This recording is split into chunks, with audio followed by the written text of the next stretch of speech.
ડીસામાં security ગાર્ડની બંદૂકમાંથી અચાનક ગોળી છૂટતા મહિલા લોહી લુહાણ। બનાસકાંઠા જિલ્લાના ડીસા શહેરમાં આજે એક ચોંકાવનારી અને કમકમાટીભરી ઘટના સામે આવી છે।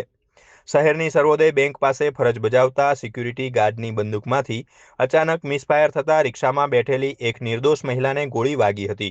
આ ઘટનાને પગલે સમગ્ર વિસ્તારમાં અફરાતફરી મચી ગઈ હતી। મળતી માહિતી મુજબ ડીસામાં આવેલી સર્વોદય બેંકની બહાર સિક્યુરિટી ગાર્ડ ફરજ પર તૈનાત હતો।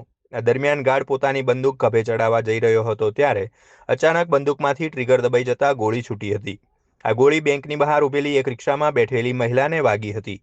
ગોળી રિક્ષાના પાછળના ભાગેથી ઘૂસીને મહિલાની પીઠના ભાગે વાગી હતી। ભોગ બનનાર મહિલાની ઓળખ સક્રીબેન ઠાકોર રહે રાણપુર ડીસા તરીકે થઈ છે। ગોળી વાગતા જ સક્રીબેન લોહીલુહાણ હાલતમાં રિક્ષામાં જ ઢળી પડ્યા હતા। ઇજાગ્રસ્ત મહિલાને તાત્કાલિક ડીસા સિવિલ હોસ્પિટલ ખસેડવામાં આવ્યા હતા।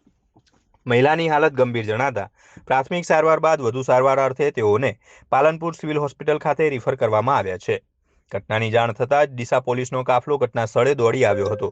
પોલીસે તાત્કાલિક કાર્યવાહી કરતા પોલીસે બેંકના સિક્યુરિટી ગાર્ડની બંદૂક સાથે અટકાયત કરી છે। આ ઘટના પાછળ ગાર્ડની બેદરકારી હતી કે કોઈ ટેકનિકલ ખામી તે દિશામાં પૂછપરછ શરૂ કરી છે।